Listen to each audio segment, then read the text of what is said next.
Hello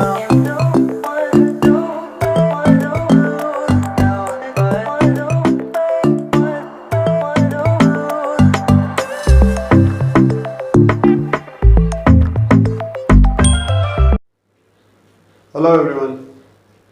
पिछले video में हमने देखा था कि वो जो दो प्रकार के सेंटेंसेस थे उनके स्ट्रक्चरल फॉर्मूले हम किस प्रकार से क्रिएट करते हैं एक कॉमन फॉर्मूले की सहायता से, और केवल एक ही फॉर्मूला कॉमन फॉर्मूला हमारे लिए सफिशिएंट है कि हम चारों प्रकार के जो सेंटेंसेज हैं उनके जो फॉर्मूले हैं वो क्रिएट कर सकें। तो दो के बारे में डिस्कशन हो चुका था, अफर्मेटिव और नेगेटिव, इंट्रोगेटिव और इंट्रोगेटिव नेगेटिव के बारे में अभी हम डिस्कस करते हैं। तो सबसे पहले देख लेते हैं इंट्रोगेटिव सेंटेंस को। इंट्रोगेटिव सेंटेंस दो प्रकार के होते हैं, या आपने जब इनको डिटेल में हमने पढ़ा था तब देखा कि दो प्रकार के होते हैं। एक वो जिसकी स्टार्टिंग हेल्पिंग वर्ब से होती है, और एक दूसरा जो इंट्रोगेटिव सेंटेंस होता है उसकी जो स्टार्टिंग है वो WH वर्ड से होती है। और दोनों में अंतर या डिफरेंस क्या होता है कि जो हेल्पिंग वर्ब से स्टार्ट होने वाले क्वेश्चन है उनका आंसर यस या नो टाइप का होता है, और जो WH वर्ड से स्टार्ट होते हैं इंट्रोगेटिव सेंटेंस उनका आंसर डिस्क्रिप्टिव टाइप का होता है, मतलब वर्णनात्मक होता है जिसमें हमें डिटेल्स लिखनी पड़ती है। तो उन दोनों के फॉर्मूले को हम किस प्रकार से क्रिएट करेंगे। एक कॉमन जो इंट्रोगेटिव सेंटेंस का फॉर्मूला होता है, एक कॉमन जो फॉर्मूला होता है इंट्रोगेटिव सेंटेंस का, वो होता है कि जो सब्जेक्ट हम इनमें सबसे पहले लिख रहे हैं, अफर्मेटिव और नेगेटिव सेंटेंस में हमने सब्जेक्ट से स्टार्ट किया है सेंटेंस को, इनके अंदर जो है वो सेंटेंस सब्जेक्ट से स्टार्ट नहीं होता इंट्रोगेटिव और इंट्रोगेटिव नेगेटिव में। फिर किससे होता है, इसमें सेंटेंस या तो हेल्पिंग वर्ब से स्टार्ट होगा या फिर WH वर्ड से स्टार्ट होगा। ये इंट्रोगेटिव सेंटेंस के लिए आपको स्पेशल ट्रिक बताई जा रही है कि इंट्रोगेटिव सेंटेंस किस प्रकार से उनका फॉर्मूला हम क्रिएट कर सकते हैं। तो दो प्रकार से क्रिएट कर सकते हैं, एक तो हेल्पिंग वर्ब से स्टार्ट करके या फिर WH वर्ड से स्टार्ट करके। अब इनमें और इनमें जो है वो डिफरेंस आपको क्लियरली नजर आ गया होगा। कैसे, WH वर्ड के बाद में हमें लिखनी है हेल्पिंग वर्ब। इसमें आप देखिए कि सब्जेक्ट के बाद में हेल्पिंग वर्ब आ रही है, सबसे पहले सब्जेक्ट आ रहा है उसके बाद में हेल्पिंग वर्ब आ रही है। इसमें जब आप देख रहे हैं तो इसमें देख रहे हैं कि सब्जेक्ट से पहले हेल्पिंग वर्ब का यूज किया जा रहा है, सब्जेक्ट से पहले हेल्पिंग वर्ब का यूज किया जा रहा है। इसका मीनिंग क्या है कि यदि हम हेल्पिंग वर्ब को सब्जेक्ट से पहले सेंटेंस में रख देते हैं या लिख देते हैं तो सेंटेंस क्या है वो इंट्रोगेटिव हो जाता है, प्रश्नवाचक बन जाता है। यदि हम किसी सेंटेंस में हेल्पिंग वर्ब को या सहायक क्रिया को सब्जेक्ट से पहले लिखेंगे तो सेंटेंस जो है वो कैसा हो जाता है, इंट्रोगेटिव हो जाता है। उसके बाद की प्रोसेस सेम है, मतलब केवल इस हेल्पिंग वर्ब का प्लेस हमें चेंज करना है इंट्रोगेटिव बनाने के लिए। हम इसको ही बना सकते हैं, जैसे ये एक अफर्मेटिव सेंटेंस का फॉर्मूला है, यदि हम इस हेल्पिंग वर्ब को यहाँ ले आए, यहाँ से यहाँ पे रिप्लेस कर दें तो यही सेंटेंस जो है वो क्या हो जाएगा, इंट्रोगेटिव हो जाएगा। इस फुल स्टॉप की जगह क्या आ जाएगा, क्वेश्चन मार्क आ जाएगा। क्लियर। तो हेल्पिंग वर्ब, उसके बाद में सब्जेक्ट, उसके बाद में मेन वर्ब, उसके बाद में object, and in the end of the sentence question mark. इसमें भी वही है, मेन वर्ब, ऑब्जेक्ट और क्वेश्चन मार्क। ये दोनों जो है वो एक इंट्रोगेटिव सेंटेंस के कॉमन फॉर्मूले हैं।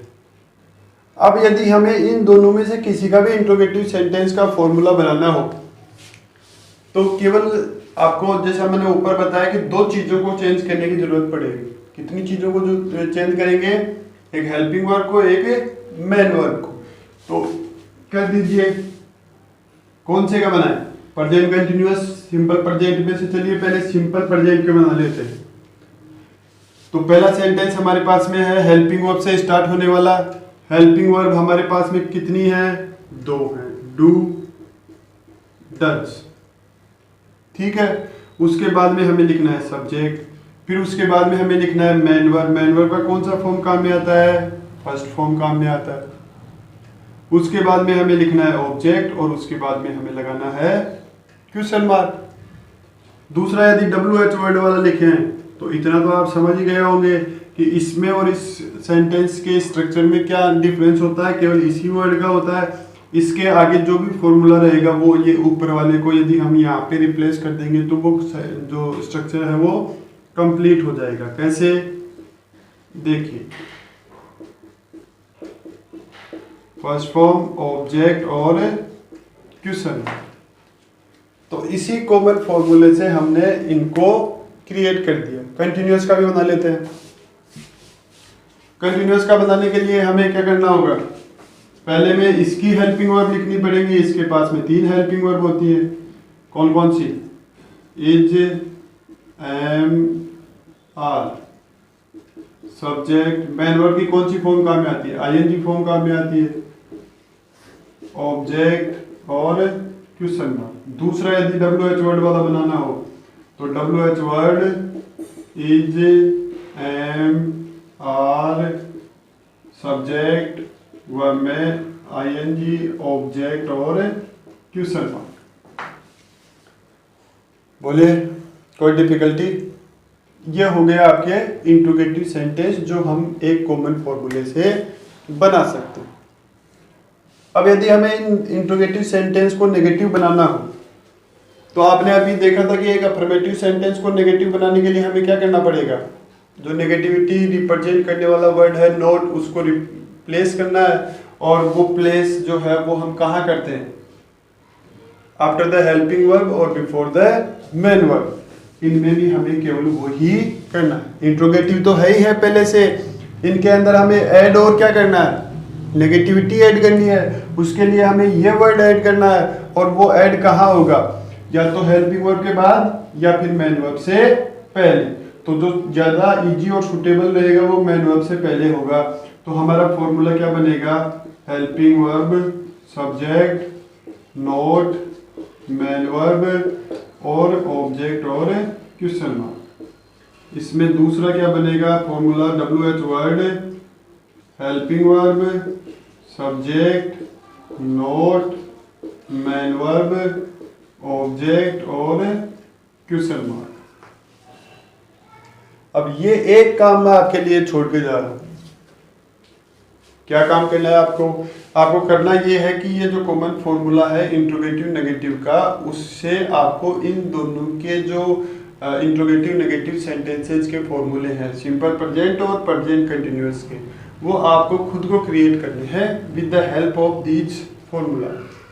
ओके, कर लेंगे, कुछ ज़्यादा मुश्किल नहीं है। यदि आपने इन सारी चीज़ों को ध्यान से देखा होगा तो आराम से हो जाएगी। ठीक है, अब थोड़ा सा एक जो ट्रिक है वो और रह गया है, वो मैं आपको बता देता हूँ।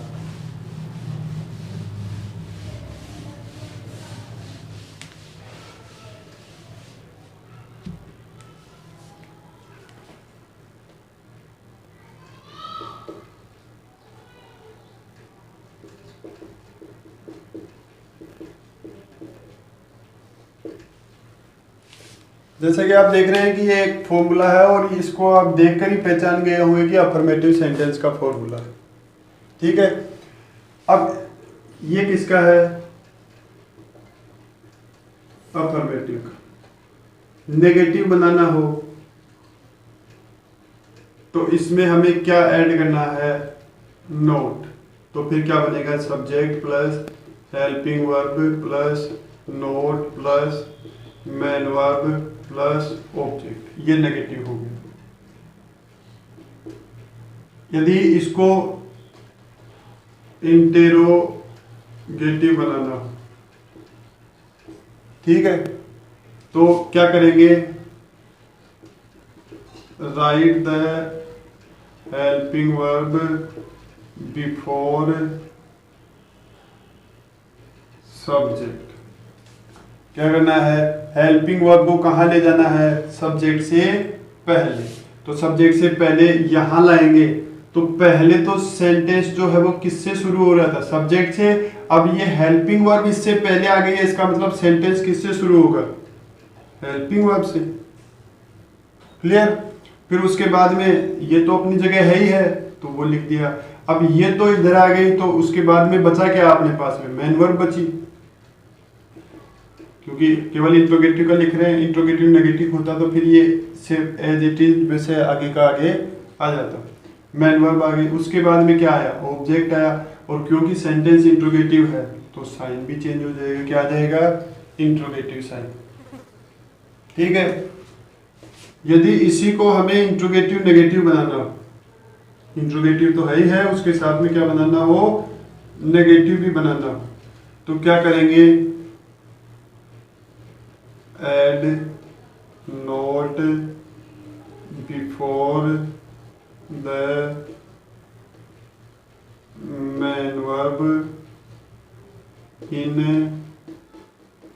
Interrogative sentence.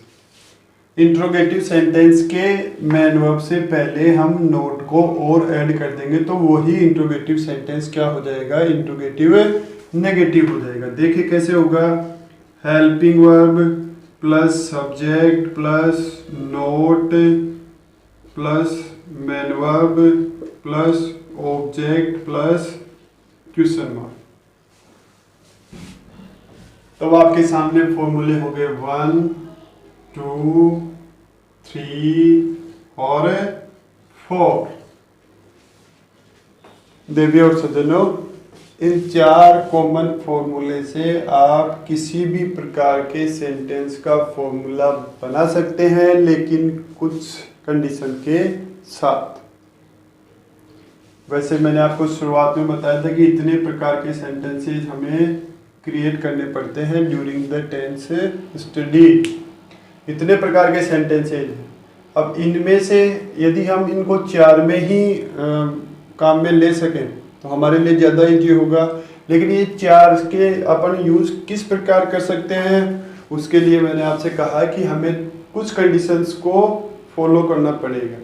वो कंडीशंस कौन कौन सी है, कंडीशंस कौन कौन सी है, कौन कौन से रूल्स एंड रेगुलेशंस हैं इस ट्रिक को फॉलो करने के लिए, उसके लिए बने रहिए। तो हमने आज दोनों टेंसों को, सिंपल प्रेजेंट और प्रेजेंट कंटिन्यूअस को, दोनों को कलेक्टिवली इनके बीच के डिफरेंस को जानते हुए और चारों प्रकार के सेंटेंसेज को किस प्रकार से डेवलप किया जाए अपने बेसिस पे, हमने जितना नॉलेज गेन किया है उस बेसिस पे, और थोड़ा सा हमारा जो हार्डवर्क है वो कम हो उस बेसिस पे हमने दोनों को कलेक्टिवली स्टडी किया है। I hope you enjoy it, और आपको समझ में भी आया होगा, क्योंकि मैंने बिल्कुल सारी चीज़ें जो हैं वो आपको डिटेल वाइज बताई हैं। यदि फिर भी कहीं भी कुछ भी समझने में कोई भी दिक्कत हो तो आप कमेंट कर सकते हैं, तुरंत आपकी वो जो डिफ़िकल्टी है उसको सोल्व किया जाएगा। जैसे ही मैंने कमेंट देखा आपको सॉल्यूशन प्राप्त हो गया। तो बने रहिए हमारे साथ, सब्सक्राइब कीजिए, शेयर कीजिए, लाइक तो करना ही करना है, और कमेंट भी करिए आपको वीडियोस कैसे लग रहे हैं, आपको जो बताया जा रहा है उसके बारे में आपकी क्या थिंकिंग है, कमेंट करते रहिए। और पढ़ने का सबसे बेटर तरीका है समझना, रटना नहीं। यदि आप इन सब चीज़ों को समझ जाएंगे तो फिर भूलने का कोई भी चांस नहीं होगा। और नहीं समझे तो जैसा कि अभी तक ट्रेड चला आ रहा है कि again and again class by class students इन सब चीज़ों को पढ़ते रहते हैं, लेकिन फिर भी वो जो एक एक्सपर्टनेस होनी चाहिए इन चीज़ों में, इतने साल पढ़ने के बावजूद वो उनके अंदर नहीं आ पाती। अब क्यों नहीं आ पाती है उसका भी एक रीज़न है, उसके बारे में अपन अगली क्लास या अगले वीडियो में डिस्कस करेंगे कि जब ये सारी चीज़ें इतनी सिंपल हैं और जब पढ़ते हैं तब लगती भी सिंपल ही हैं, तो फिर इतने सालों के हार्डवर्क के बावजूद या इतने सालों की स्टडी के बावजूद ये कॉमन सी चीज़ें हमारे समझ में क्यों नहीं आ रही है। तो उसका जो रीज़न है उसका अपन डिस्कशन जो है वो नेक्स्ट वीडियो में करेंगे। जो हमारी मिस्टेक्स हैं उनके बारे में भी मैं आपको बताऊंगा कि जो कॉमन मिस्टेक्स होती हैं जिनको अपन यूजुअली अप्लाई कर देते हैं हर जगह, तो ये सारी चीज़ें अपन नेक्स्ट वीडियो में डिस्कस करेंगे। अभी करने बैठेंगे तो वीडियो थोड़ा लंबा हो जाएगा, तो नेक्स्ट वीडियो, ठीक है। Good bye, take care, see you in next video.